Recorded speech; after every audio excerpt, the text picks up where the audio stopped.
जो good morning. आज हम पढ़ेंगे प्रज्ञा सीरीज संस्कृत भाग सेकेंड। पाठ है आपके त्रयोदश पाठ।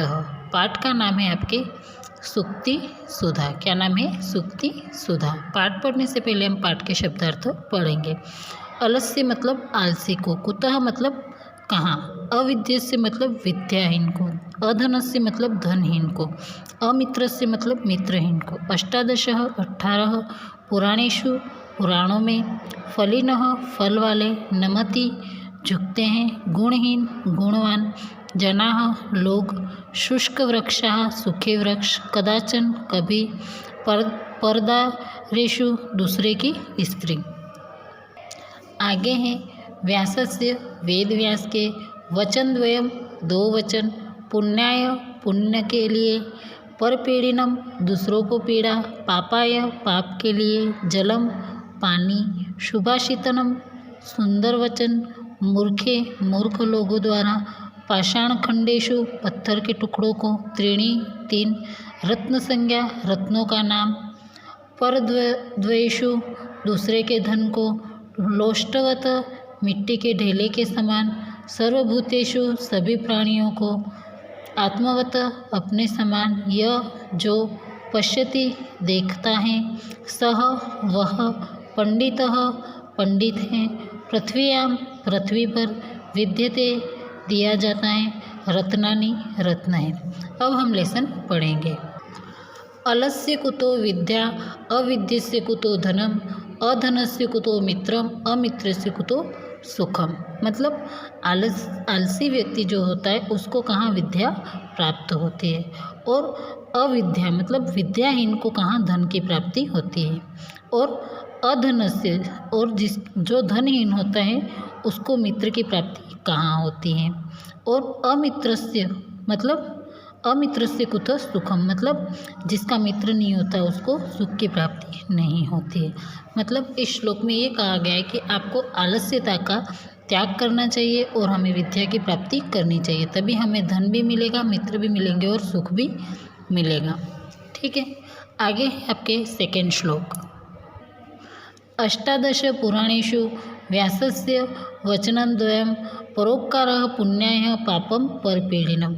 अष्टादश और पुराणों में यह कहा गया है, व्यास ने भी यह कहा है, या व्यास ने भी यह दो वचन कहे हैं कि परोपकार पुण्याय पापम परपीड़िनम।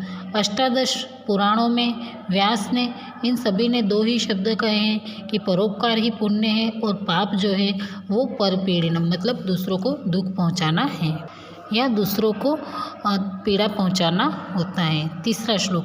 नमन्ति फलिनो वृक्षाः, नमन्ति गुणिनो जनाः, शुष्क वृक्षाश्च मूर्खाश्च न नमन्ति कदाचन। मतलब जो वृक्ष हैं वो फल आने पर झुक जाते हैं, वृक्ष जो है वो फल आने पर झुक जाते हैं।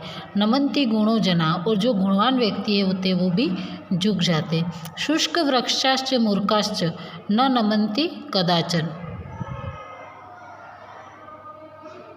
अर्थात इसका अर्थ यह है कि जो शुष्क वृक्ष होते, जो सूखे वृक्ष होते, वो कभी भी झुकते नहीं हैं और मूर्ख व्यक्ति भी कभी झुकते नहीं हैं।